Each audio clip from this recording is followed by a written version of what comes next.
Good afternoon, everybody. This is the meeting of the Administration and Public Works Committee of the City Council, Monday, September 27, 2010.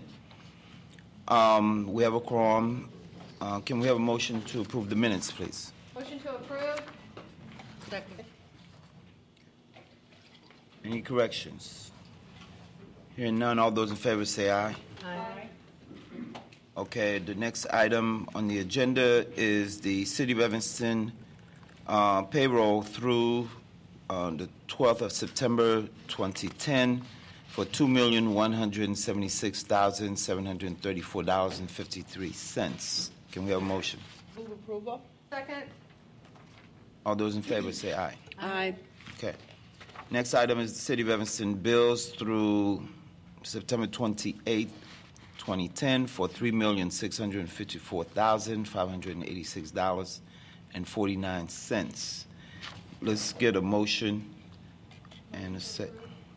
Get a second. Second. Okay. We have the responses on our desk. Let's take about 5 minutes to review them right quick, okay?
Do we have any questions?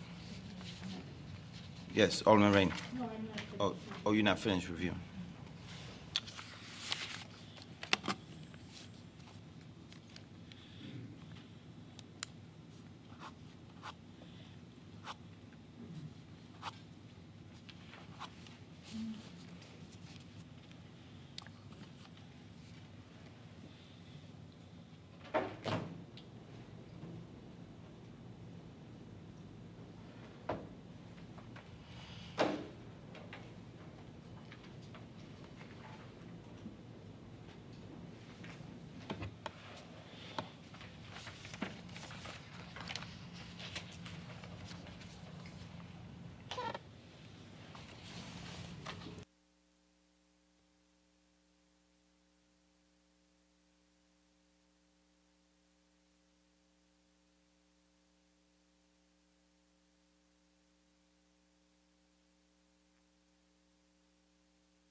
Alderman, can I ask you who does these bills lists now? I believe it's the intern who works with the city manager. Sabina Moore. Oh, yeah, it's Sabina Moore, where you see it say from.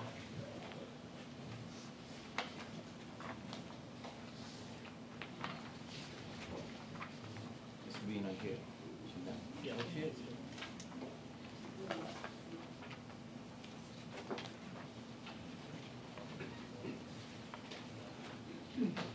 Okay, are we ready?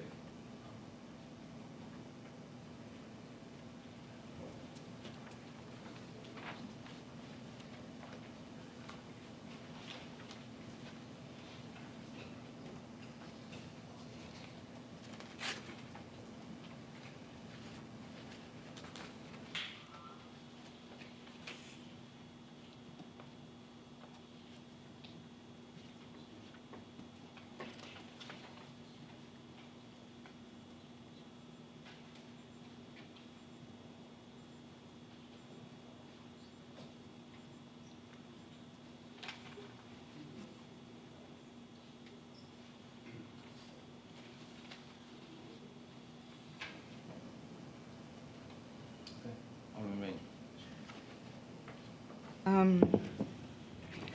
On page 4 of the answer, I think it's page 4, wait, no. On page,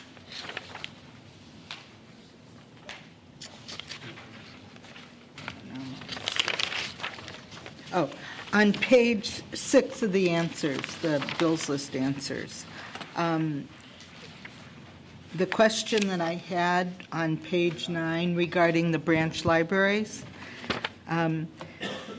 there are accounts called technical services, 2835, 2840 is maintenance, and 2845 is administration.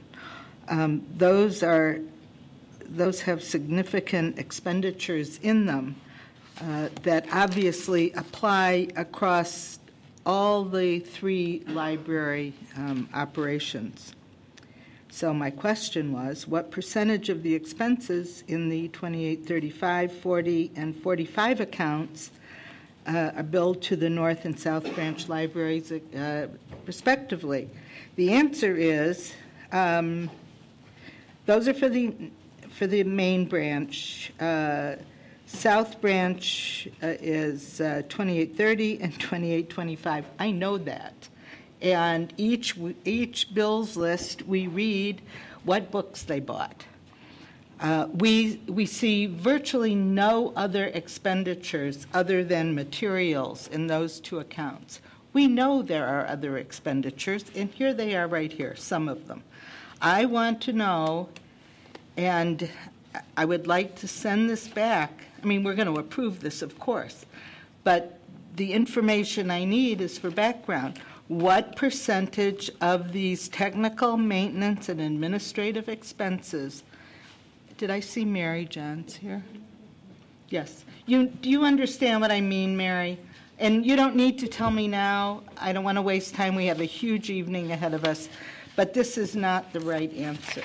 Just let me say, Alderman Rainey, there are no expenses for the 2 branch libraries in these particular instances. How is it that the branch libraries are administered then, and how are their technical service expenditures noted, and how is their maintenance noted? We never see that under branch libraries.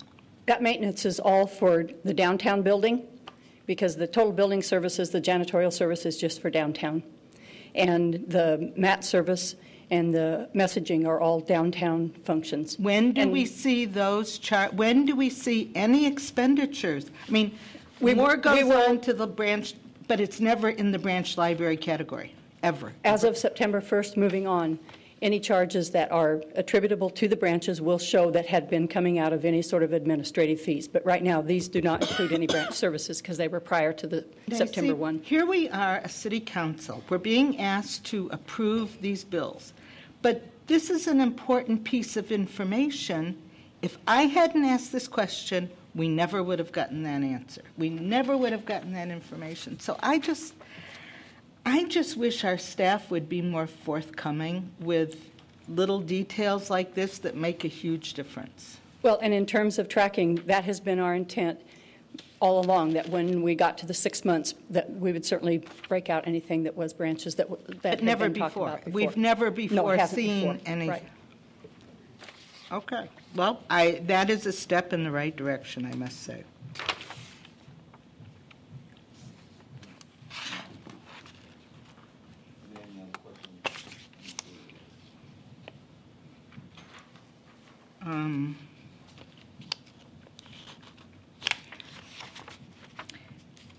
On the Howard Street landscaping charges, I would like to move to eliminate that from payment this period.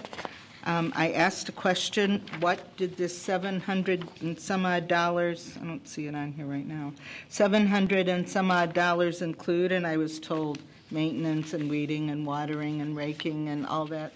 None of that has happened in the last month on Howard Street. It is an absolute, I mean, this morning I went down, trash all over the place, really nasty looking. The 4 planters in front of the outpost, when you compare them to any other planters in the entire city of Evanston or the North Shore, are embarrassing. It just doesn't look nice down there. So if we're paying somebody 700 and something every 2 weeks or every month, I'm going to volunteer to do it for half the price. It's a waste of our money, a waste. And I would like to have a meeting with whoever's doing this so that we can have a chat and take a walk down Howard Street. So I'd like to hold this payment. I'm asking you to please support me on that, because I just cannot tolerate paying people over and over and over and getting nothing for our money. Will you support me, Alderman Holmes? Thank you. Okay, fine. All right. Okay, then, We'll have to amend it. we need to get a second on. I second. Yes, a second. Okay. All right. So, somebody will do the math, but we will then move the bills list as amended, and that is less than $700. I know it's not a lot of money, but you know what? 700 here, 700 there. I didn't think the amount is 785.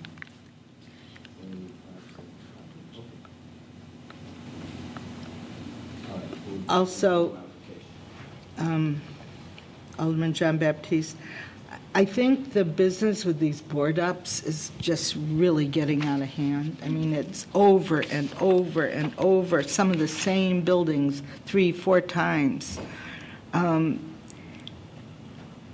I think after a while, and I know we're having trouble with the whole idea of billing people for more frequent police calls, but it seems to me that maybe we could work with property standards to require security guards for buildings when there have been more than 4 required board ups.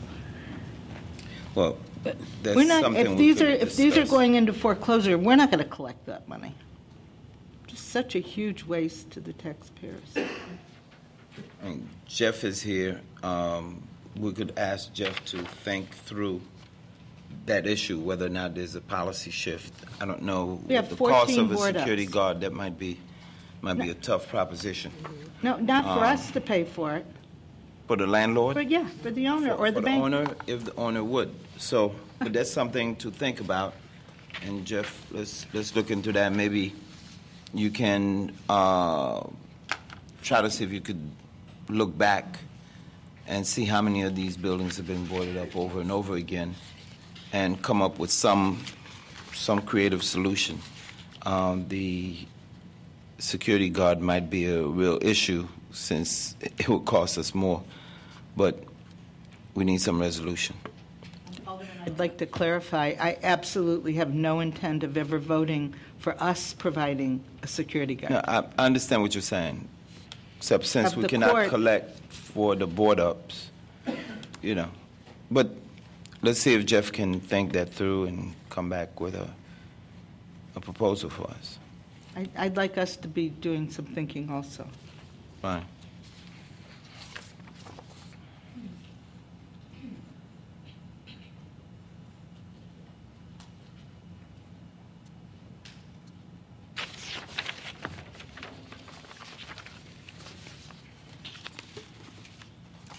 All right.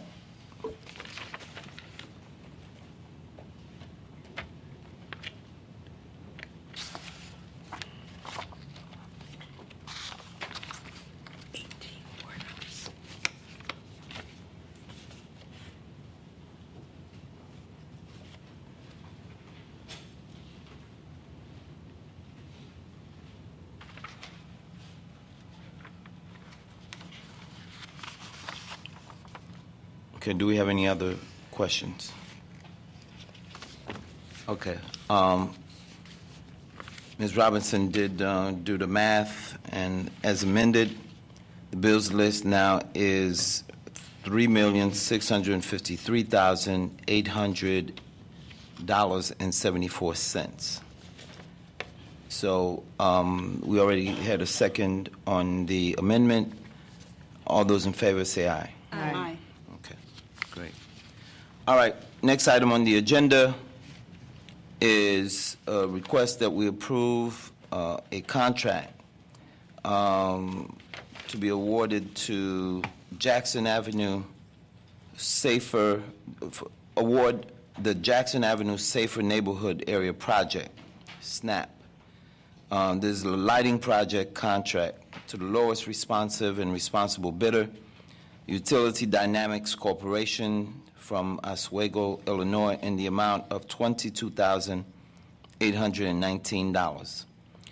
Funding for this work will be from the Community Development Block Grant in the amount of $22,819. Can we get a motion? Move approval. Second. Okay. Any questions?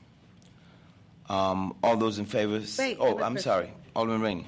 Is this the same area as the next purchase for the David Arm light fixtures?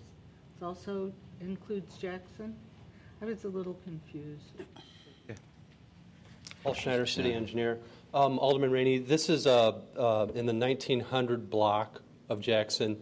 The David Arms, they do fall within that area, but the David Arm luminaire replacements are in a wider area of that same section of the city. No, I know, I saw that, but I'm asking, are we also going to do David Arms on the same block that we're doing the SNAP? Yes, we will. So why do we have to take money from community development, scarce funds, when we have money from this other fund? The money that came from the CDBG block grant is actually going to be purchasing 5 foundations and all the underground and electrical work. The balance of that project is actually coming out of the operating funds. So it's exactly the same, I mean, I realize I saw the territory for the David Arms, but embedded in there is this. That's correct, okay. yes. But the whole idea from the SNAP project was to add new lighting to that area, which did not have it. So that's the difference. So this is replacing the lights in the David Arm and adding new lights with the SNAP? Yes. Well, the first one That's is correct. adding new lights for the SNAP. The second one is replacing David the- Arms, whatever the- but not for the new lights, but the old light, That's which is what I only thought. 2 on the block. I think it is 2 on the block. That's what I thought. We're adding 5, yes. Okay. I understand. All right. All those in favor say aye. Aye. Aye. Item 3.2 is a request that the City Council approve an award to award the David Arms Streetlight Fixture Replacement Project contract to the lowest responsive and responsible bidder, Hecker and Company, Incorporated, out of Wheeling, in the amount of $109,972.50. Funding for this work will be from the Energy Efficiency and Conservation Block Grant. Okay, let's get a motion. Second. All right. I think we clarified the point earlier. All those in favor say Can aye. we ask a question? You can. What other areas have been upgraded other than this? Alderman Rainey, this is really the first time we're going through and doing this, so these are the first areas to be upgraded with these new energy-efficient luminaires. And what is the plan for the rest of us? The plan for the rest of the city is to have an annual purchase of approximately $100,000 a year until we can swap out the rest of the luminaires. There are approximately 1,500 throughout the city. This project is going to address 155, so we still have work to do. So annually, we intend to purchase luminaires and then have city forces install them throughout the year. And how are you choosing the areas to improve? In this particular case, we were looking at major arterials, but since some of them were under construction, we narrowed the search to some of the neighborhoods. Originally, we were looking at Dodge, but since most of that was under construction this year, we forewent that and concentrated in the neighborhood. But that doesn't answer. Going forward, how are you going to analyze and evaluate areas that need these lights? Because we've always got construction going on. Mm-hmm. Moving forward, I think we'll probably be looking at trying to target arterials first, then moving into the neighborhoods. Most of these lights are on the arterial lights, or the overhead lights. And then we'll also, once we've finished the arterials in the neighborhoods, we'll probably be looking in the downtown. And certainly that can change with input. I'm not tied to any. And for people listening who are concerned about the lighting in their neighborhood, could you clarify the lights that we're talking about? The lights we're talking about are the overhead lights that hang over the roadway. We're not talking about the Talmadge units, the ornamental ones. We're talking about the standard roadway lighting. We're going to take off the old luminaires. They are 400-watt mercury vapor. They're difficult to replace, also have some environmental issues with them. And we're going to replace them with more energy-efficient induction lighting, about half the electrical usage, and superior light.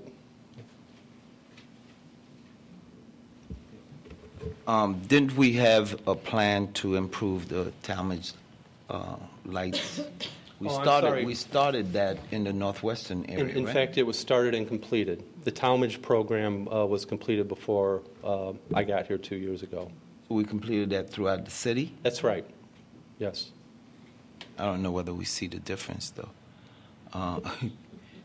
Reality. But I think that the plan that we have to improve the overhead lights throughout the city probably should be articulated so that we all get a chance to review the process. Because it sounds like we don't have an overall plan. I mean, we may be in the talking stage, but we need to know it and hear it and be able to, in fact, give input as to the needs in the various neighborhoods where we provide some kind of leadership. Mm-hmm. Certainly. I just wanted to point out that the funding for this project was a grant. So when we look at the future planning, those projects will come up as a part of the CIP. So it's based on funding and the priority that project receives, unless we receive another grant. Okay, and when we Okay. applied for the grant, we target the request for the work to be done in a particular area, right? That's correct. So we could, continue to put in these grants and probably identify the priority areas. Yes, we can. We will certainly come back to you to establish the priority list. Okay. So for future grant funding applications. Thank you. All right. All those in favor say aye. Aye. Okay. A3.3 is a request for approval of a single source purchase of coal patch material for cold weather street maintenance activities from Healy Asphalt Company, LLC, from Mount Prospect in the amount of $36,000.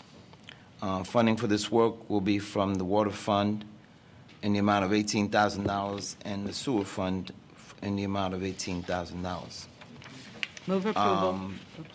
Yeah, thank you. Thank you. We've dealt with Healy Asphalt, and year in, year out, that's the provider? we Yes, use? that's correct. Okay, and they're the only ones in the region. Yes. And what's the pricing? Have we been getting basically the same thing, or has that been peaking? Well, Do we- it varies with the price of fuel, but it's about $108 a ton is what we're paying now, and that's pretty close to normal. We had a spike there a couple of years ago, as we did with asphalt, and when the fuel prices were high. Okay, all right. Okay, all those in favor say aye. Aye. Okay. Next item is item A3.4, which is a request for approval to purchase 5 replacement vehicles / equipment for the various divisions and departments in the amount of $310,908 from Curry Motors from Frankfort, Illinois, in the amount of $155,000.94 from Prairie Archway International in the amount of $155,314. Funding is provided from Fleet Services Capital Outlay. Can we have a motion? Move approval. Okay. Any questions? All those in favor say aye. Aye. The next item is A3.5. It's a recommendation that we approve the purchase of 1 tractor-drawn rear tiller-steered 105 feet aerial ladder truck from for Evanston Fire and Life Safety Services Department in the amount of $958,121 from the lowest responsive and responsible bidder, Global Emergency Products from Aurora, Illinois. Can we get a motion? Move approval. Second. All right. Now, I know that some explanation is needed for the reason why we're picking this company as opposed to the lower bidder. So, Lonnie, can you come in and help us understand? Because the lower bidder, as you guys know, is $952,000.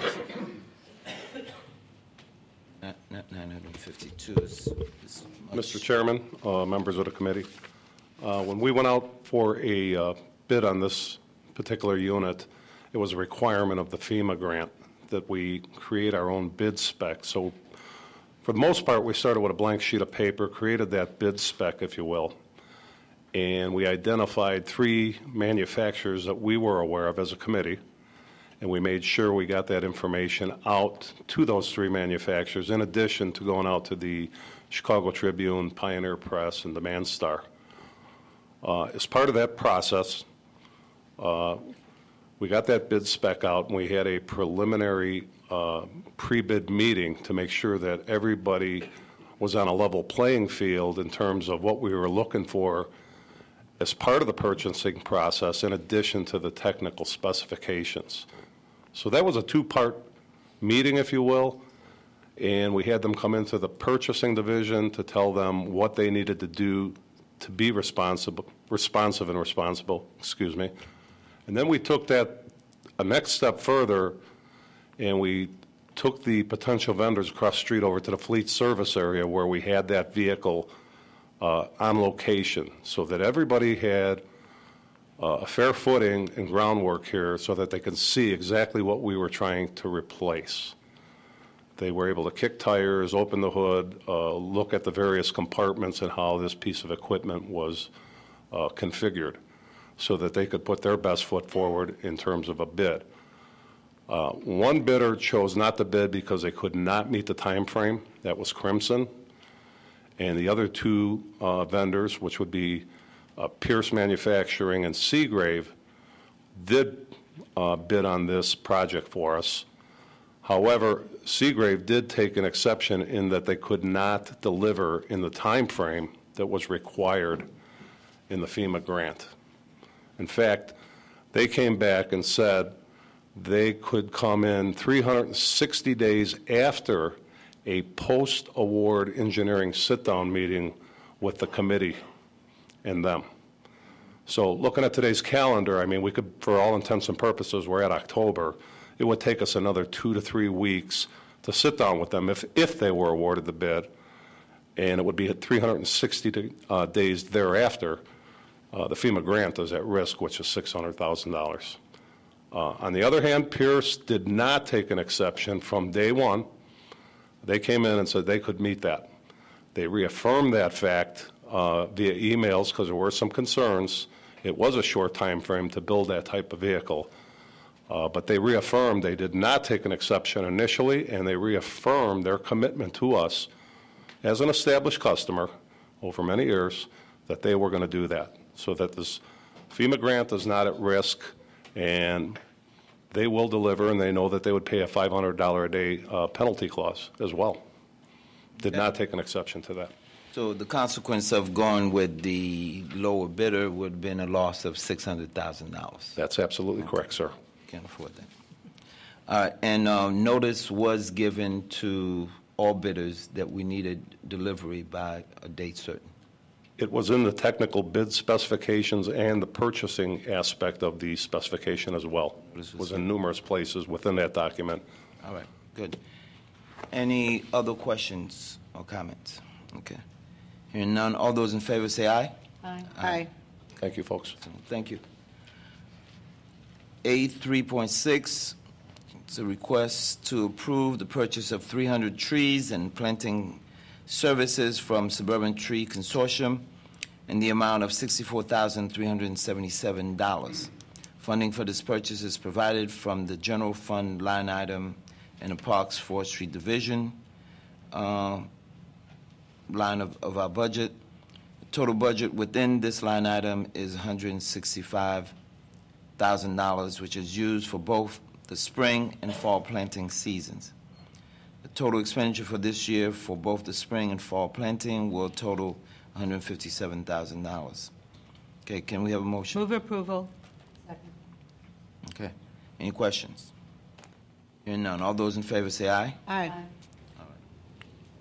A 3.7 is a request that the City Council authorize the city manager to negotiate and sign a solid waste agreement with Group Industries Incorporated from Elk Grove for the collection and disposal of yard waste at the rate of $3.35 per stop per month for the first year of a 5-year contract starting November 1st, 2010, for a total contract amount of $476,370.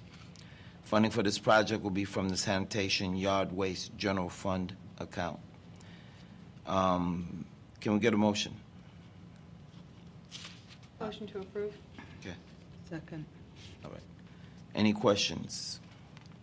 I know we've had, yes, Alderman Rain. Could we get some analysis for us and the public, who many probably have no idea what we're talking about here, about what is going to be different from what we have now?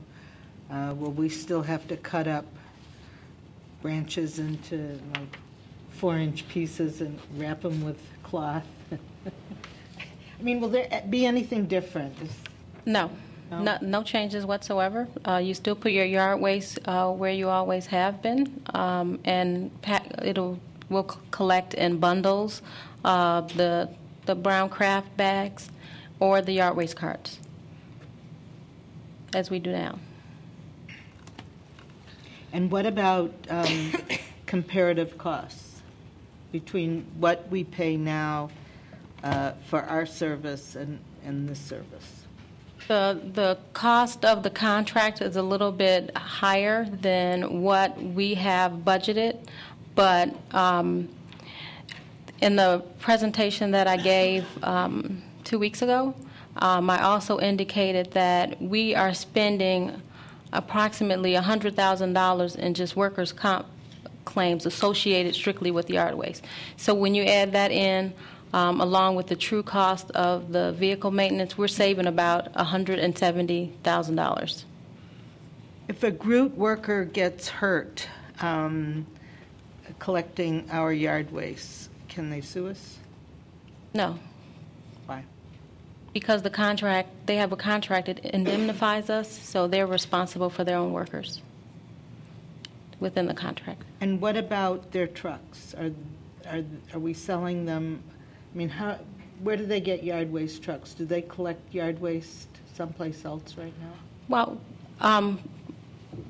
they're here. Mr. Frank Hillengog is here from Groot, and I mean he can answer questions specifically. I'd rather hear it from you. Okay. I mean, you're the one All who right. decided Yes. to do this. so- Yes, they have.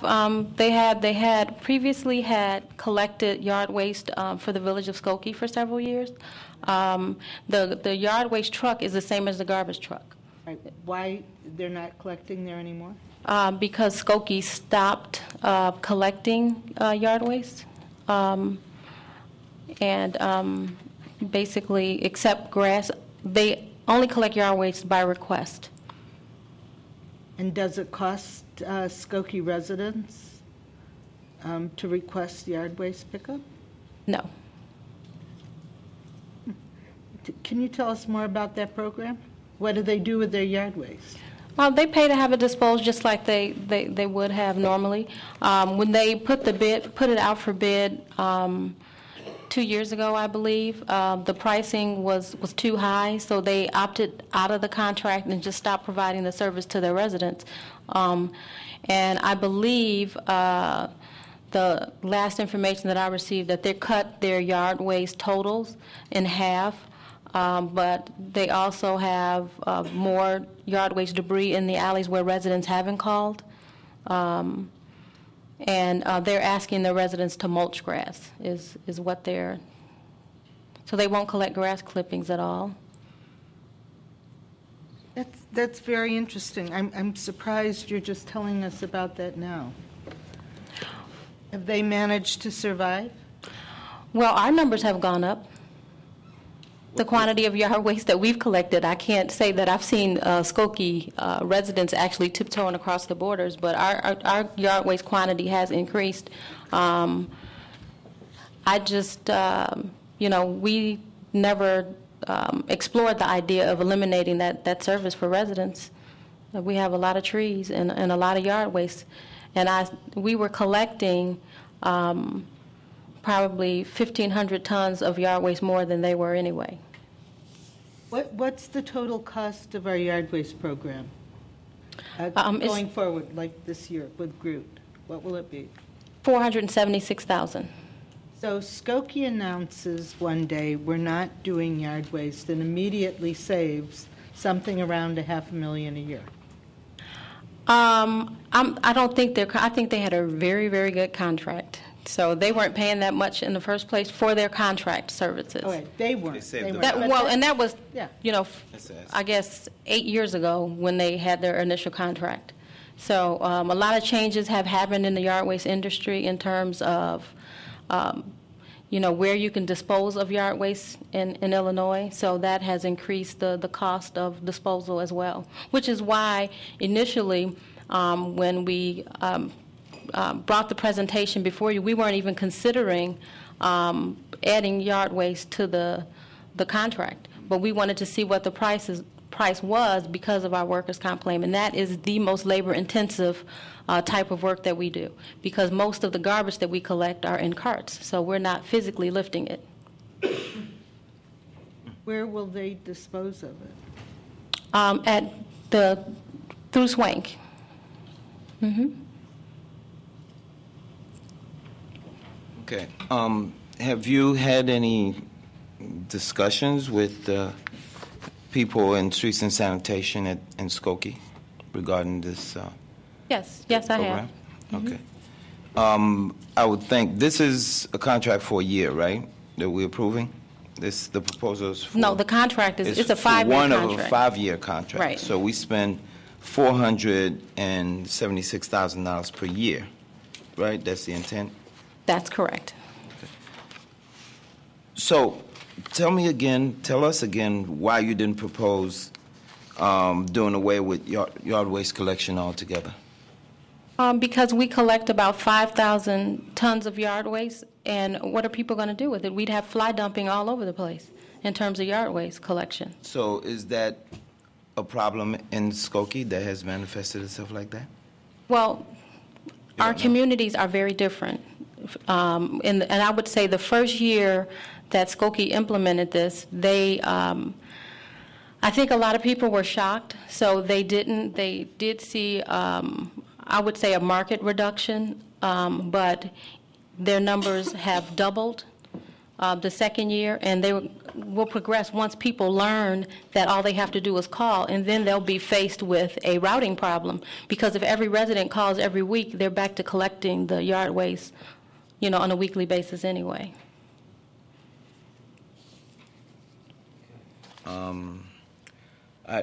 Any more questions, people?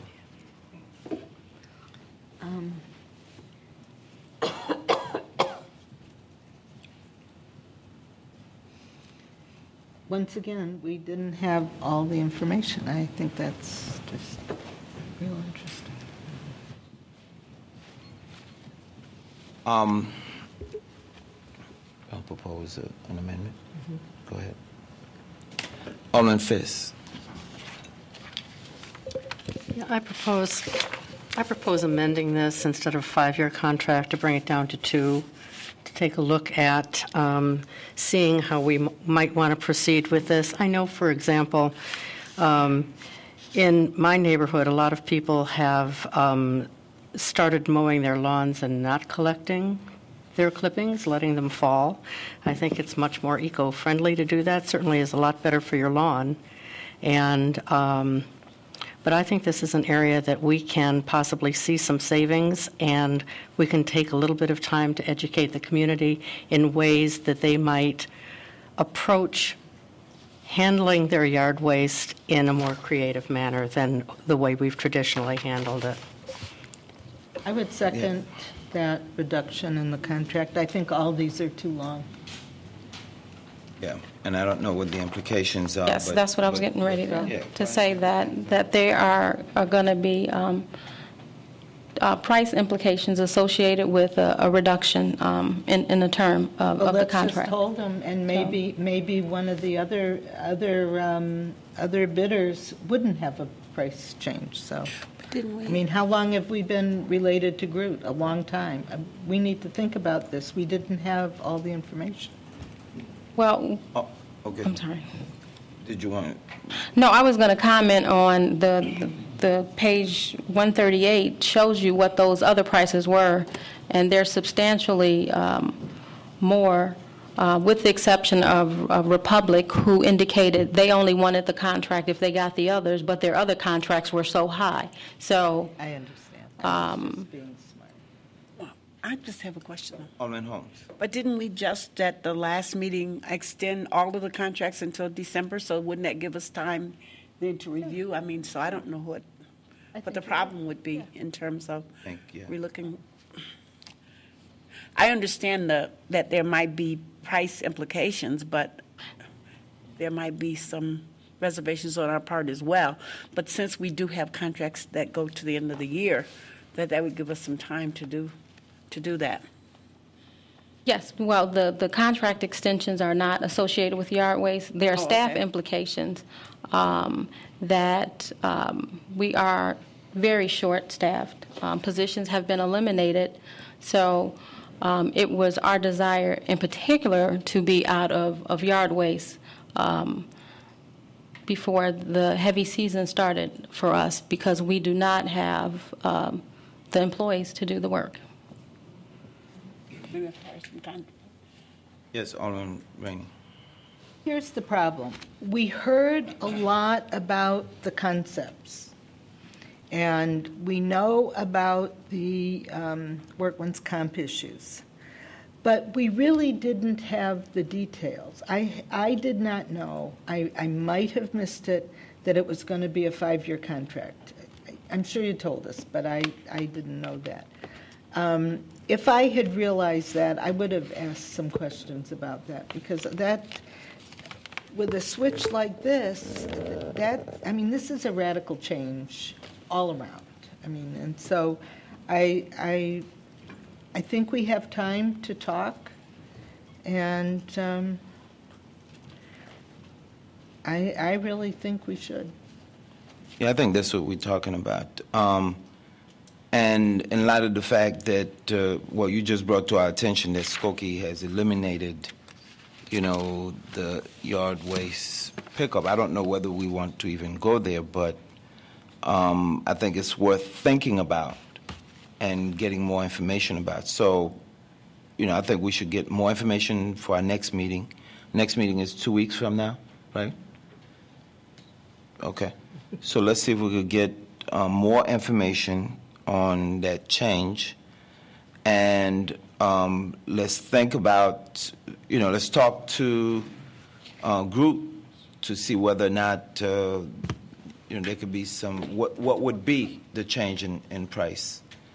And I don't know whether that means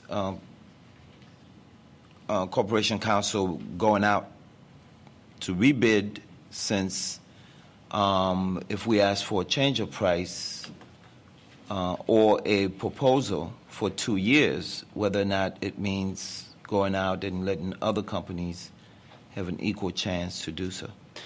Mr. Chairman, that is one possible implication. So we'll have to study that, and I will take a look at the contract, and we'll certainly have that information in hand prior to next council meeting. Right. And I think we open for an argument, to come back and say we've got to go in the direction that we already heading, but at the same time, I think, it's a set of information that we didn't have, and we're all concerned about that. Okay, so this means that we'll hold this until at least the next meeting, and at that time, I think we should get all the options before us. Yes, Alderman Rainey. There's this little thing about the city council voting to approve or reject items. So there's always a chance that this council isn't going to be, of a majority opinion that we should go forward with some contract that we've bid. So I know it's unusual, but it could happen. So it's not something that is unknown. It's a possibility in every single time we're asked to vote on something. So I don't think that the fact that we might have to rebid this should be a reason not to consider. Right. Okay, so is there a motion to hold? Oh, move to hold. Second? Okay. All those in favor say aye. Aye. Okay. Is the next item related? Isn't it dependent on going forward with the refuse collection contract to bid that out, right? It's tied to what we do with the previous contract, isn't it? No. Okay. All right, because there's some implications as to staff availability. Is there not? Yes, the positions to collect garbage were eliminated at the beginning of the year. So we've been running with Put Illinois to Work program, which ends September 30th, and also seasonal employees, which 6 we just lost a week ago because they can't work more than 1,000 hours. So I'm pulling the street department employees, and they're in sanitation, which means they're not doing their duties. And as soon as it snows, we can't do both. Mm-hmm. Okay. All right, then let's read this proposal and then have some discussions, figure out what we're going to do. Okay. There's a request that City Council authorize the city manager to negotiate and sign a solid waste agreement with Groot Industries from Elk Grove Village for the collection of single-family residential refuse at the rate of $7.16 per 95-gallon cart per month, and a rate of $5.50 per 65-gallon cart per month for the first year of a 5-year contract commencing November 1st, 2010, for a total contract amount of $1,261,890. Additional carts will be collected at a rate of $5.10 for 95-gallon carts and $5 for 65-gallon carts. Funding for this project will be from the Sanitation Refuge General Fund account. This account has a total of $1,496,355 budgeted for the 10-11 fiscal year.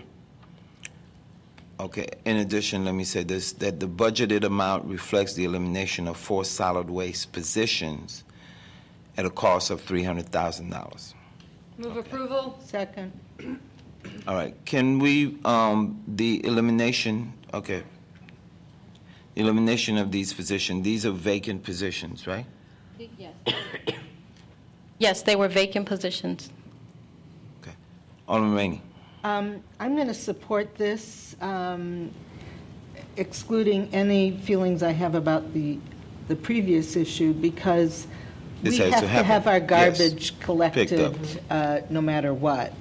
And I support this contract because I think there's just too much disruption in our solid waste collection program and recycling program, et cetera. And so I don't have a problem with a 5-year contract here. But I do with yard waste, because yard waste is a changing area of environmental issues, et cetera, et cetera, et cetera. So I will support this and not support the other at this time. Okay, any other comments? And Yes, this was Alderman- by far the lowest bid. Okay. Alderman Burris. I'd second what Alderman Rainey said about supporting this. And we had a lot of discussion about the notion of going to privatization earlier this year, and this is really important to make sure that our budget is balanced as well going forward. So I'm not sure that we have much of a choice at this point, and I agree with it anyway, but I just don't want us to get into a situation where we're overworking our staff. They're trying to do basically 2 jobs when snow hits. I wouldn't want to see Director Robinson in that situation. Okay. Any other comments? All those in favor say aye. Aye. Okay. 83.9 is a recommendation that City Council authorize the City Manager to sign a solid waste agreement with Lakeshore Waste Services, LLC, of Morton Grove for the collection and disposal of city condominium refuse at a rate of $5.50 per unit for the first year of a 5-year contract commencing November 1st, 2010, for a total contract amount of $363,000. Funding for this project will be from the Sanitation Refuge General Fund account, and the account has a total of $550,000 in it. Okay, can we get a I'll motion? move approval. All right. Okay. Alderman Rainey. I'm concerned about this 5-year contract. I'm sure Lakeshore Waste Services, LLC, is a huge organization, but I don't ever recall ever seeing one of their trucks anywhere. And my concern right here is a new company coming in. What is this going to feel like for a condominium association? What changes are they going to experience, et cetera? The condominiums that own their containers will still, there won't be any impact to them. Those that are provided by Flood Brothers, those containers will get switched out and usually takes 30 days to switch out from one contractor to the other. So the container, the collection days will stay the same, and frequency will stay the same. Lake Shore actually had a substantial amount of Evanston's commercial business that they lost as a part of the commercial franchise. They provide refuse service to Loyola University, and they do a lot of business and commercial contracts on the north side of Chicago. So they are a small firm, much like Flood Brothers is a small firm. And they have served our customer service complaints with Flood Brothers were virtually zero. So a smaller, and they're not a large company. The smaller companies tend to give the condominiums better service or extra service because they really are trying to look to kind of expand their presence. But it's a 5-year contract, and what you say that they've done all this commercial work. Do they do residential? They have not, but they do multifamilies. They do multifamily buildings, yes, but not single-family homes. The associations are not going to have to do anything, right? No, they're they going don't to have wake up one morning. Their dumpsters will be switched, and that's that. They'll see a new name on the dumpster. That's correct, and that's it. There's such a span, well, 200,000 difference between the bids. That worries me a little bit.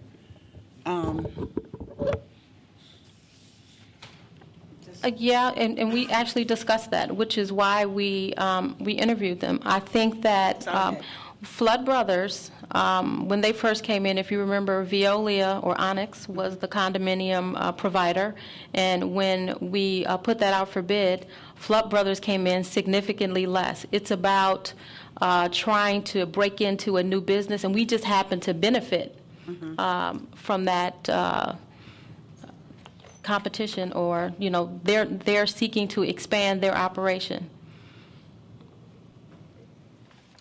I mean, it says here that Jupiter. Oh, wait. Never mind. Alderman Fisk. Yeah, Suzette, did all of the bidders include an annual escalator? We set the annual escalator ourselves at the consumer. That was a part of our draft contract. Okay.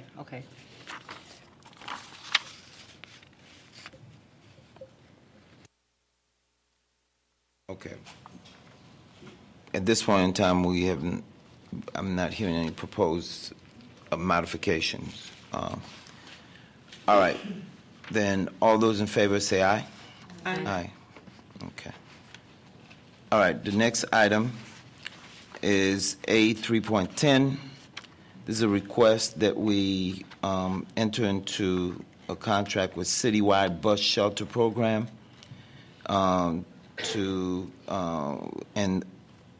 award the contract to Creative Outdoor Advertising of America for a term of 10 years. Creative Outdoor Advertising will install the bus shelters at their own cost and reimburse the city either 10% of the advertising net revenue or $250 for each installed bus shelter per year, whichever is higher. Okay, and this is revenue will be applied to the right-of-way permit account. Okay, let's get a motion. Move approval. Second. So, Alderman Rainey, that's the program you were talking about, right? I worked on this for a year, and got. Can you talk about it a little bit, because this little piece does, One of the issues we have in our town is we're so gung-ho public transportation. You ride around our community and you see people with babies and strollers and umbrellas, and just getting soaked in spring rains and freezing in the winters, and yet they're still standing on street corners waiting for buses. You go to Chicago, and all along the routes, you see the beautiful bus shelters. They're mostly at pace stops. They are owned and operated and maintained by a company out of Paris, and they're spotless. And the one bus shelter, in fact, when the CVS was built at Asbury and Howard, the very first requirement we included as a community, as a neighborhood, was you have to build a bus shelter on that corner. And they built like a McMansion bus shelter, a brick bus shelter that is used consistently, has 10 to 20 people in it all the time. And so looking at that and then looking at the horrible excuse we have, as one of my constituents calls it, the Leaning Tower of Howard Street bus shelter, which is on a slant like this, is never cleaned, even though I'm told it is cleaned sometimes. When you look at the Chicago shelters, they're spotless. It doesn't matter when you go by them, they're spotless. So I tried to attract some of these bus shelters, and I couldn't. And when Wally came, he said, well, you shouldn't be doing that. Let's have staff do it. And I know that at one time Joe McCrae was in charge of it. I don't know if he's the one who really pulled this off, but whoever worked on this, I am so appreciative. This is going to cost us nothing. Who did do this? Who pulled this? Joe? Rajiv. Oh, Rajiv, you did? I can't get a stop sign, but you got me bus shelters. Anyway, this is just going to be so fabulous. And I notice all over this memo is the multimodal transportation plan, blah, blah, blah. Well, you know, it was really South Evanston who pushed this issue. And one of the things I'm hoping, and I did read through this, and I mean, I know that they have a plan for some locations, but I would surely like to make certain that all aldermen who supported this from the beginning, everybody on the council said this is a great idea, that we have input into where these shelters are going to go, because we know where the people are standing on corners. Right. So thank you, Good. everybody. This is anybody here from this company? No? Are they? Yes, they You are. Oh. Well, thank you. Can you talk to us a little bit about the design? Because I didn't like the design. Yeah, Alderman Rainey, just real quick to introduce, this is Mark Osterholt of the Creative Outdoor Advertising of America. So please take it over. Thank you. Members of the board, my name is Mark Osterholt. We're very excited actually to come to the city of Evanston and set up a program. And if you would have just came to us in the first place, we probably could have helped you a while ago. I didn't know about you. That's okay. We are in just over 200 municipalities throughout North America. We specialize in transit shelters, transit seating, and public space recycling stations. And to give you an idea of what the shelters will look like, they're very beautiful. They will match the current furniture as in color-wise, but we will maintain them. We do contract with local sponsors. It will be local businesses that will be sponsoring the units who will be paying for the program. So, and it's a very positive program. Well, I noticed that your home office or whatever is located in Jupiter, Florida. Isn't that the most expensive city in the United States of America? Probably pretty close to it. One of the things, and if you're in all these other communities, you know about our weather.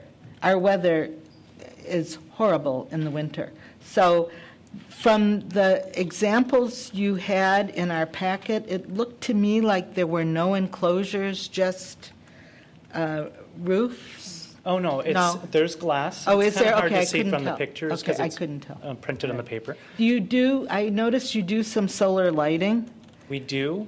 That That's would be not included in this. Yeah. If it's something that's interesting to the city, we could probably negotiate something in there, but currently, how it stands currently, no, that's not part of the program. Well, maybe we could talk about that. Okay. Alderman Holmes, then Alderman Fisk. Well, I just want to get my request in early because the Fleetwood Jordan Youth Council has sent me a long letter requesting a bus shelter for the senior citizens at Jacob Blake. So, Director Robinson, would you add Emerson and Dewey as a part? So, because for the seniors. And just so you know, one thing we do right from the get-go, as soon as everything's affirmed that we've been invited to come to the city, we're going to do a full audit of every bus stop in Evanston, and you'll have and you'll be able to recommend locations, and we'll also recommend locations and so on. So, Right, so you will set up a meeting with us, because some aldermen might not want them. Oh, okay. And I'll take That's all fine. theirs. Dolores and I will take them. All right. That's fine. Alderman Fisk. Yes, some aldermen might not want them. Let me ask you a couple of questions. Sure. When you're going to be surveying the bus stops, are you going to include Northwestern University bus stops? They will do a whole audit, and then we're going to, basically what happens when they do the audit, we usually recommend to bring someone from DPW to give as much time as they can. I know they might not have all the time, but so they go to every single location. We take pictures. We'll have an X marks the spot of where it's going to go, how far it's from the curb. Like everything will be diagrammed there. And then we submit the locations to the city for approval, and then you can decide which ones that you want to do and which ones that you do not want to do. Okay, You have full control. That's the most important thing. Great. I've got a couple more questions. We had a bus shelter at Foster and Sherman. I don't know who installed it. No one seems to remember who did. But I think it had plexiglass panels in it, think they all or do, if I'm not glass, or whatever it was. Anyway, that had suffered from so much graffiti over the years and had been cleaned so many times.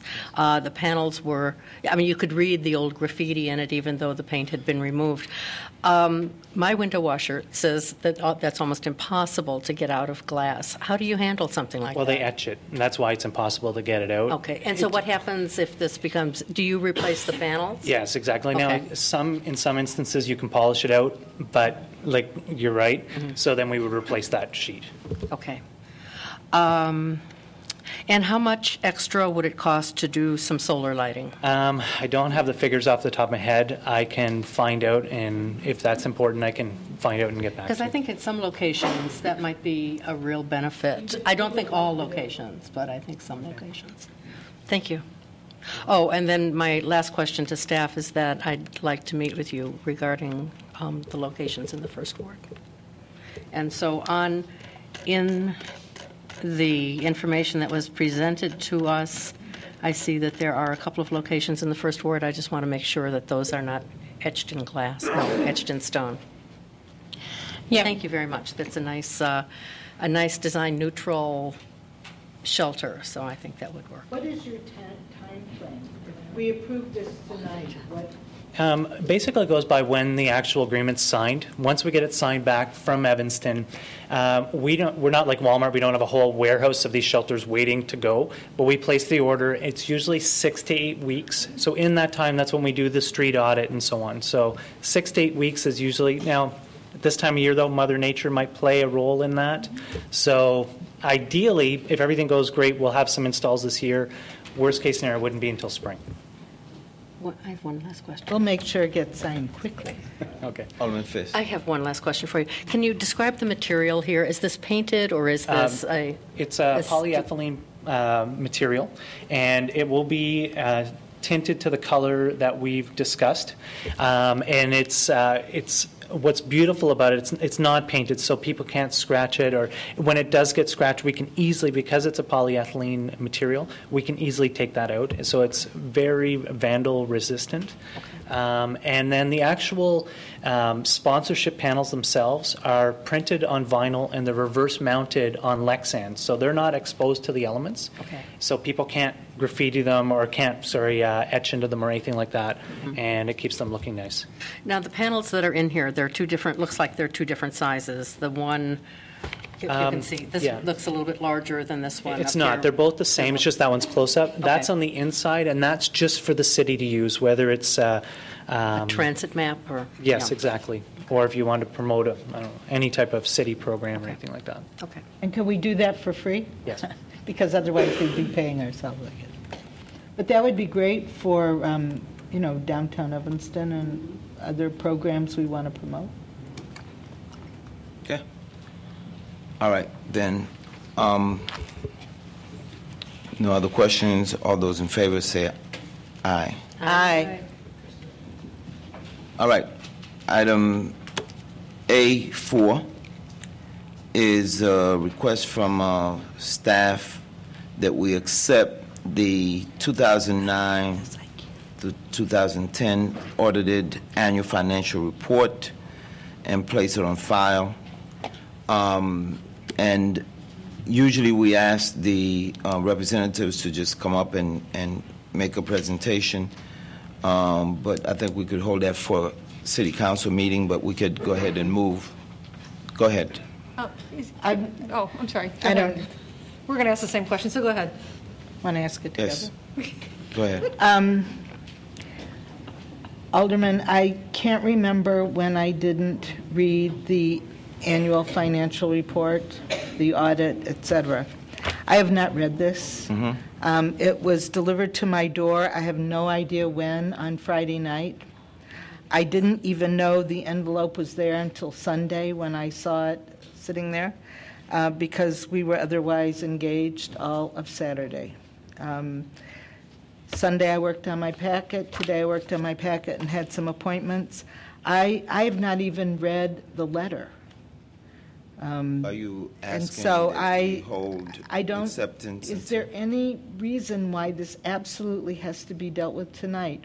Could we wait till another Assistant night? City Manager, who is the Marty? He was here. All right, why don't we just That skip it was and come back to it? third in command? Yeah. Okay. Okay. Then let us move to item A5, which is a request that we pass ordinance 50-0-10 to codify the city's MWEBE goals, which demonstrate the city's strong commitment to remedying discrimination in the Evanston market while providing full and equitable opportunities for participation in contracts for all businesses. Can we get a motion? Move approval. Okay. Can we get a second? Second. Yeah.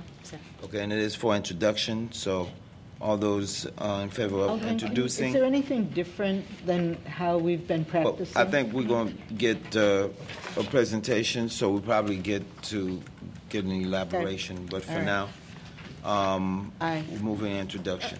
All those in favor of introduction say aye. Aye. Okay. Yes. City Attorney. Mr. Chairman, members of the committee, I can just speak to that point. There's nothing new in the approach, but what is very significant is we're putting it into ordinance form. It codifies for the first time, and this is an exciting major step forward. And I know the presentation is going to speak to the specifics of the successes of the program. Right now, it's in a resolution form, and now it becomes law. Is that what you're saying? Mr. Chairman, actually, there was never a resolution. It was an outgrowth of the purchasing manual and how that developed and evolved following a disparity study that was authored in 1996. So it really takes the existing policies and procedures relative to the aspirational goal, and now it puts it into legislative form in the code. All right.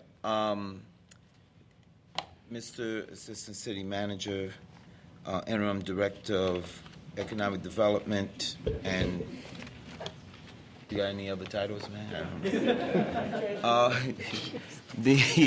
We're on item A4, and Alderman Rainey asked that this be held until the next meeting, but also asked a question as to whether or not it is urgent for us to accept and place it on file tonight. Mr. Chair, members of the committee, we do need to have the report filed at the state, and we did ask for an extension because of our August schedule. So we do have until the 30th to place it on file. And it is just a matter of placing it on file with both the governing board and the state. It's not a matter of approval because it is to be an independent audit. So their findings are their findings. To discuss it, obviously, if we need to discuss it in more detail, that can be done at any time during the year. Our annual financial reports could be talked about at any time during the year. And I see the Okay. Alderman Rainey. I want to make absolutely certain, I don't care what we do tonight, I mean, file it with whoever. I want this discussed at our next Administration and Public Works Committee meeting. Over the years, we have always analyzed the letter from the auditors and the response from the staff, and I want to do that. I think that's very important. Right. I think he's making a distinction, we know so little about though. what goes on around here that... And if I may, Alderman... Hold on a second. The distinction that is being made is, between our discussion and filing it. Yes, So, file it. fine. We'll vote to Okay, file it. so we could get it filed. But I'm asking that this be on our agenda for our next it's meeting. fine. And what I wanted to add to that is, as opposed to a full discussion at committee level, let's have it at council level. However you want to do it. All right, great. So, it is what it is, we've heard. Certainly, and I would just ask that it is a lengthy document, both the comments and the document itself. We've had some long agendas, as that the committee and councils wish that we try to do a little rearranging of schedule so you do have time to discuss it in detail at the council Put it level. at the top of the agenda and just Okay, let's that's get a what we'll presentation. I order see it that no way. date on anything. When did we get this? Just in the normal course of, When? so last But week. when? Last 2 days ago, a week ago? It was in they were put in your mailboxes on No. Thursday. When did you get these? We've had these since since late August. So the issue is in presenting it to you, we do go according to a schedule, and I understand that we would have been better served to sending it out to you a month in advance, and you could have reviewed it the whole time. A week would have been nice. I mean, Friday night. Okay. And so I do hear clearly that we will have a time at the council for review of the annual financial report, the management letter, and the internal review of our collections process.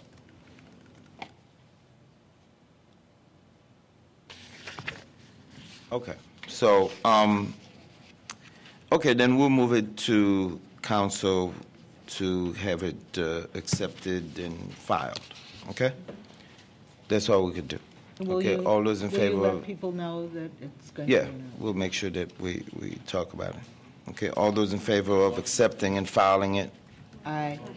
let's get a motion to accept and file. I move that. Okay, all right. All those in favor say aye. Okay, aye. If I may, Mr. Aye. Chair. Okay. For the purposes of our auditors, just to have them come back in 2 weeks for that meeting for the discussion, and that we won't have discussion tonight, just so they're aware of timing? Yeah, that's the proposal. Okay, thank you. Thank you very much. All right, and I would just recommend, too, if you think it takes you a month to review it before you present it to us, it's hard for us to review everything in 2 days. So help us out. Thank you. Okay. Next item, items we have left are items for discussion. There's a light pole banner policy that's been proposed, but we're running into late. Why don't we take the presentation from MWEBE and let's hold the light pole banner policy. Can we do that? All right, great. Thank you. So this is from, okay. Under whose jurisdiction is this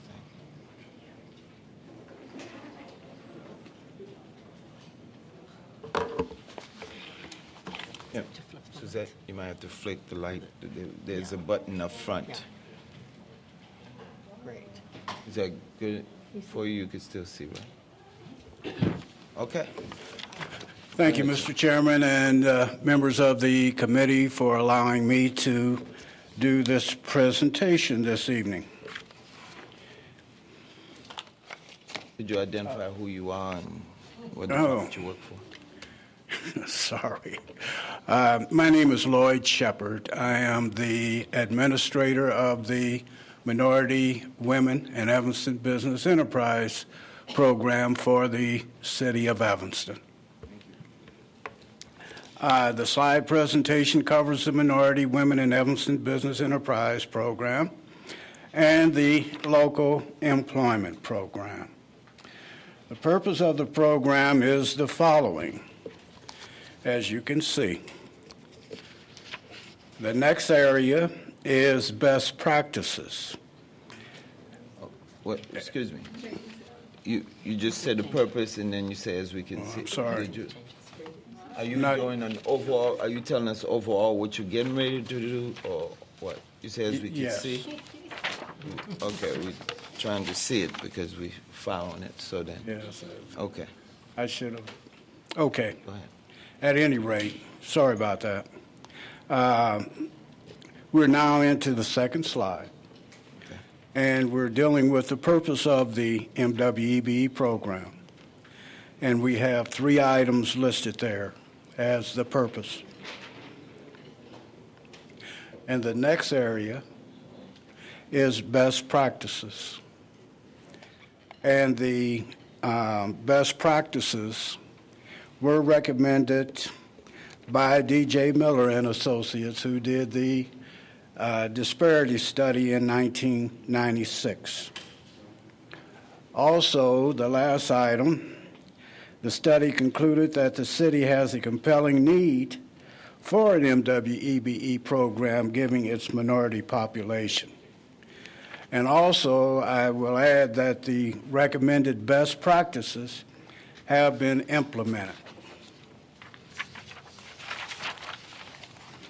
Program goals are to ensure the following.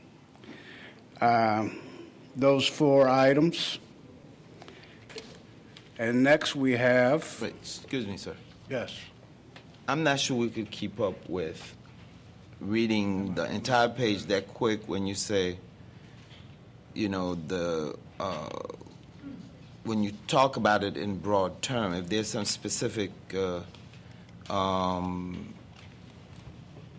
goals, can you just articulate them so everybody could hear them? Of course. So we could keep up with you, because No we problem. can't consume it all at once. Okay. First, to ensure that MWEBs are provided the maximum opportunity to compete on contracts greater than $20,000 as prime contractors and subcontractors. To ensure that MWEBs are solicited on contracts less than $20,000. To ensure prime contractor compliance with MWEBE subcontractor utilization goals, and to assist MWEBEs to prepare for participation in the Neighborhood Stabilization Program 2.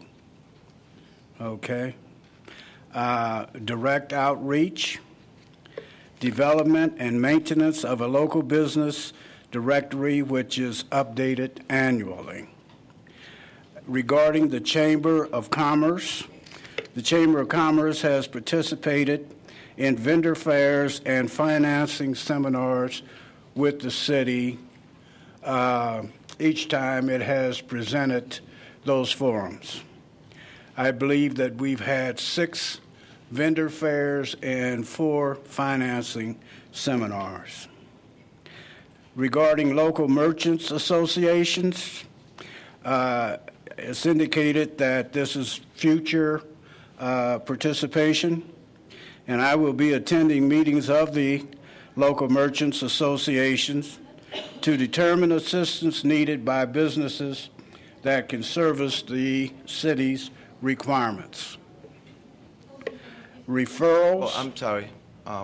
Yes, Alderman I'm sorry. Burris. I'm sorry, question. I guess I'm a little confused on why this isn't part of the economic development overall strategy. It seems like almost that they're, in some ways, I don't say it's at cross purposes, but it seems like it should be more coordinated. Is that the plan going forward, that your the type of work that your office does will be then woven into an economic development strategy? Because you're talking about going out to businesses and doing this bond seminar, and bonding seminar, that kind of thing. That, to me, is economic development and has a specialty that's not just narrowly focused on the MWEB program. And so I think for an economy of scale to make more sense in having an overall strategy, there needs to be much more coordination going forward instead of two different entities doing the same thing. Just a way to think about it differently. Can I ask the Assistant City Manager, who's now the interim Director of Economic Development, to address that issue? Because I think that that's the strategy. The question is... Yes, all the committee members, that is our strategy. I know that Lehman Walker was just heading down that path in the middle of summer. So right now, Johanna Neiden and Annette Logan are working with Lloyd. It is just starting to work with him as far as updating the business directories. And it's not just merchant associations. Can we do anything in our neighborhood business associations as well to make sure that folks understand the program itself? It also goes into our marketing efforts. We need to have this as a part of our deliverables when we're out talking to the people we're reaching out, whether it's at conferences, but it hasn't started yet. So the point is well taken. We need to do it, and it has to be done. Thank you. Okay. Referrals, the U.S. Small Business Administration, the Women's Business Development Center, the Chicago Minority Business Development Council. Now, I refer clients to the indicated resources for management, financial, and technical assistance. Also, the Women's Business Development Center and the Chicago Minority Business Development Council certify minority and women business enterprises for legitimate ownership.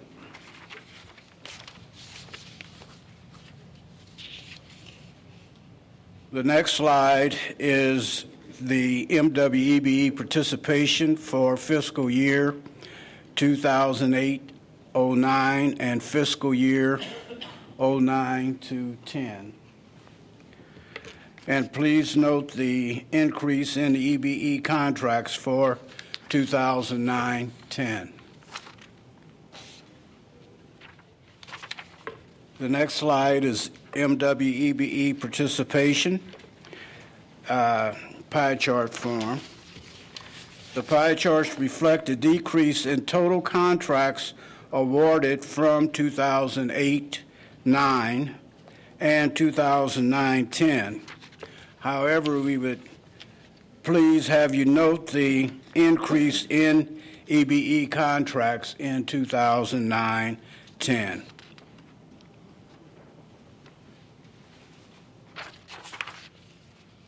Annual waivers granted prior to bidding. The way we go about doing that is waivers are approved after a search is made to determine whether MWEBE capabilities exist. The search for MWEBE capabilities includes the City of Chicago's website directory, the Illinois Unified Certification Program, which is made up of several transit agencies like PACE, the RTA, METRA.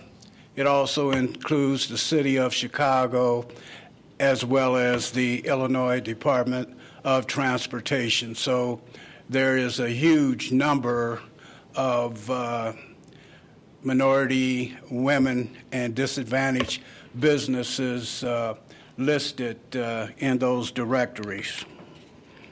In addition, we also contact construction assistance organizations to identify companies that have prime contractor and subcontractor capabilities.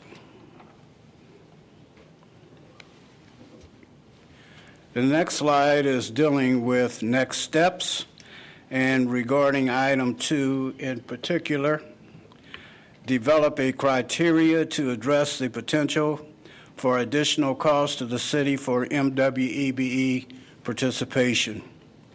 The MWEBE Advisory Committee is currently reviewing the excessive cost provision of the City of Chicago's MWEBE contracting program, which, after a review by the committee as well as the legal department and whomever else needs to collaborate on, that could be used as a methodology for the program, if need be. Pardon me. The next item, develop a work plan to assess the needs of Evanston's minority, women, and majority-owned small businesses that are qualified to provide goods and services to the city. This work plan will be based upon the information gathered from attending local merchant association meetings and collaborating with university graduate students that will ultimately work with the local businesses. Can I ask a question about that? Sorry. Yes, Alderman Burris, that's fine. I know you have, you're reading too, so I'm just yelling. That's fine. I don't have the lights. Could you just maybe talk a little bit more about assessing the needs of these businesses? You're assessing their needs to determine if they're capable of bidding or being part of the contract.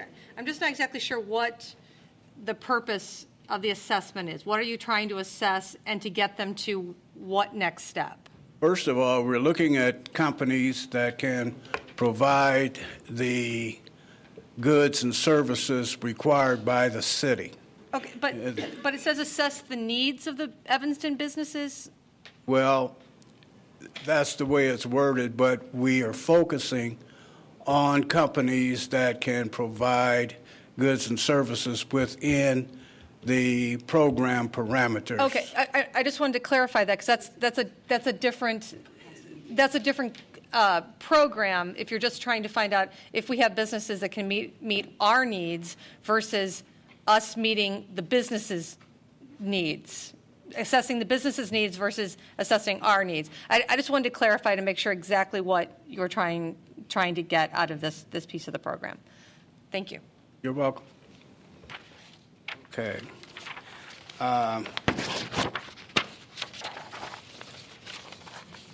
Let's see. The second, with regard, let's see, where am I at here? Okay.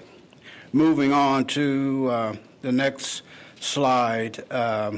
Additionally, the MWEBE program will conduct a financing and bonding seminar to be held October 14th in the Civic Center's Parasol Room from 6 to 9 p.m. with a panel comprised of the organizations indicated. And with regard to the next item, MWEBE and LEP program details, access and technical training.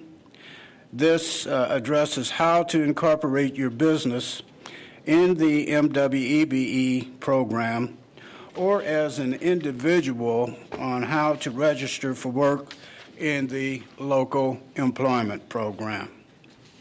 We're also going to conduct a vendor fair, hopefully in a minimum of 6 months, that will incorporate 20 public and private sector entities, which will present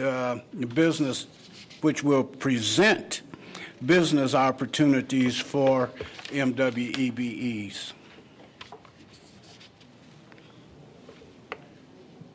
The local employment program and its purpose. The local employment program ordinance was enacted December 8, 2008, to ensure that Evanston residents have the opportunity to work on certain public works projects and redevelopment projects. Prior to the enactment of the ordinance. Hold on a second. Yes, ma'am. So we do, sorry to interrupt, but It's okay. I wouldn't remember if I didn't. So we do have some ordinances, some codification of what we're doing. Yes, ma'am. Yes, the LEP. The is LEP. codified. Well, I mean, this is an important piece of our whole program. That's true. So it wasn't like we had nothing. We did have That's this true. codified. That's true. Okay. And I think that when the city attorney was talking about codification, he was focusing on the existing MWEBE resolution that had been in operation over such a long period of time and yet had never been put in the form of an ordinance. And you don't have to do it right now, Lloyd, but before you sit down, can you explain the real world part of this and how our program, whether codified or not, is impacting privatization of the solid waste and the yard waste collection? Are there going to be requirements on those programs so Yes, that ma'am. people will know? Okay. Yes, ma'am. Before you finish. Thank you. Okay. We actually have a slide on that issue at the end of the presentation. Okay. I think Let me just take a time check, because I think that the mayor had made a sign over there. Since we're getting into the LEP part of it, I'm wondering whether or not we would not want to perhaps continue the second part of this discussion, or whether we want to say let's finish it by 7:30. Let's finish, because we have so Let's- much to do at the next. Okay, let's finish by 7:30 and then we'll move on. Go ahead. Okay. Well, I'll try to Yeah. expedite. Okay. I think that I've gone through the first item. Secondly, prior to the enactment of the ordinance, resident hiring was encouraged during the bidding process with no success. The LEP ordinance effectively requires contractors to hire Evanston residents for contracts over $500,000. Contractors do not have a choice but to hire Evanston residents unless the project is highly specialized, meaning there is no Evanston resident that could perform such specialized work. LEP projects and wages for fiscal year 2009-10.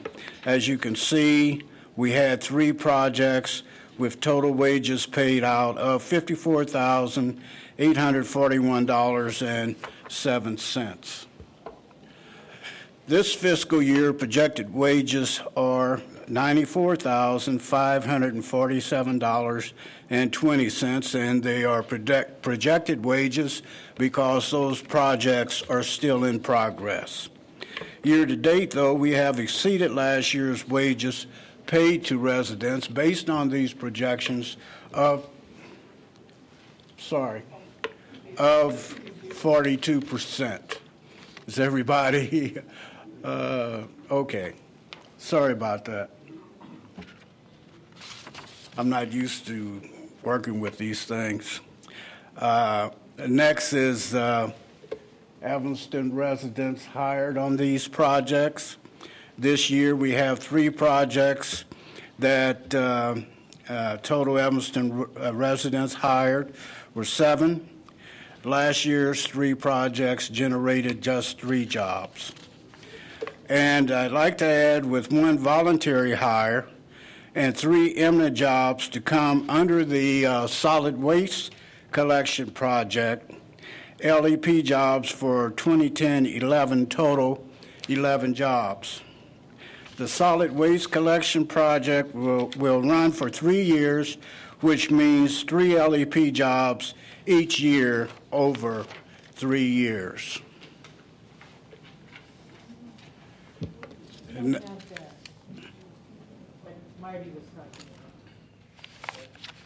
The slide that you were talking about.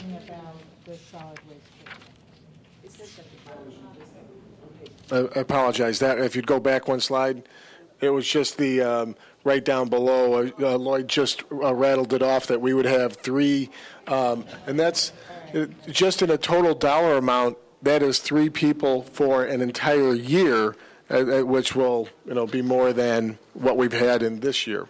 And to answer your second part, ordinarily this is not a project that was covered under the ordinance. We actually added that to it, and the contractors agreed to provide that. Okay.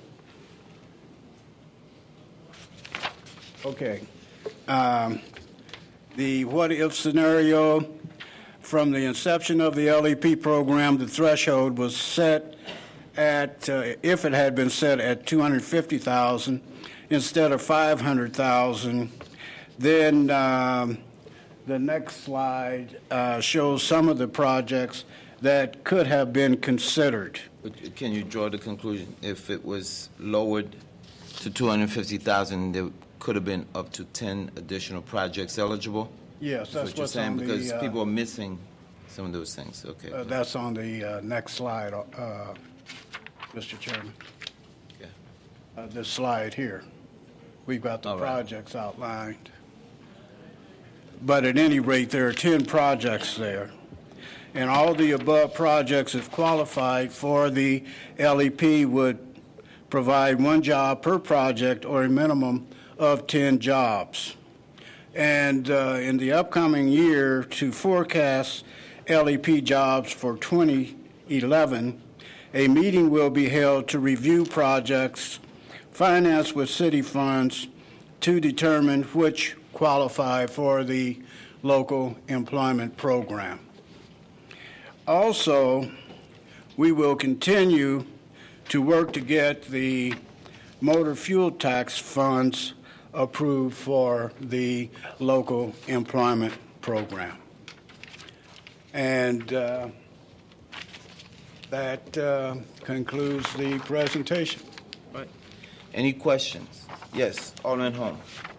No question, just a comment. I just want to say that Alderman Rainey did tell us when we were voting for this that it should have been lowered to 250. I don't know if you remember the discussion. Right. So I just want to say you were right, Alderman Rainey. Once again. Right. You haven't massaged your ego anymore. I know. Right? And I know that we have one person signed up for public comment, and that's Cindy Burns from the MWEBE Advisory Committee. So would you like to come up? You're limited to 3 minutes, though. No problem. Okay? Identify yourself. Hello, Chairman and committee members. My name is Sandy Burns, and I am a member of the MWEBE committee. And I would tell you that I believe that this initiative, the MWEBE, embodies the culture of Evanston.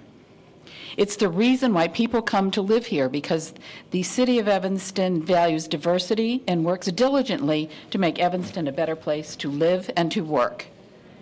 In my work as a human resource consultant, I have found that engaging everyone in the process of all of the activities that are necessary to make the goals come to fruition always has the highest opportunity for success. Any changes that the City Council can make to improve, and I'm so glad to hear, Alderman Rainey, that you wanted the 250 originally, because that's what we would really like to have happen. We think that engaging the contractors in helping Evanston meet its goals will certainly be to great advantage. And I know we talked about the fact that maybe it's more costly. I don't believe that we will either drive contractors away, nor will we significantly increase the costs for their services. It isn't just about the lowest bid. It's also about getting the best performance and the best value within the established budgets. Thank you very much. Thank you. In light of the discussion about possibly lowering the threshold, I think this committee can make a motion and see if we could get an ordinance prepared for consideration at the city council level. So, Alderman Holmes, were you considering that? I would so move, Mr. Chair. Okay. Can we get a second from you, Alderman Rainey? Second. Okay. All right. Any discussion? Okay. All those in favor say aye. Aye. Okay. Then. No. We just. All it is a recommendation that our city attorney come back with an amendment for lowering the threshold to $250,000 for further consideration and discussion. Okay. I do think some discussion needs to. Absolutely. Absolutely. Because at the time that suggestion was made, I reviewed all the potential projects Yes. on the city's plate, and there just were, I think, maybe one over 500,000 at the time. Right. So we need to look at what's That's true. out there. Certainly, we'll need to, have fuller discussions. And there are always exceptions anyway, so. Exactly. Okay. Okay. I think that's it for our agenda for today. Do we have a motion to adjourn? So move. All right. Thank you very much. Can you tell us when the next meeting will start? The next meeting will begin in 10 minutes, Mayor, since I know you want to push it. So instead of 15 minutes, it will be in 10 minutes. That means at 20 minutes to 8, 7:40, we'll start the Planning and Development Committee. Thank you.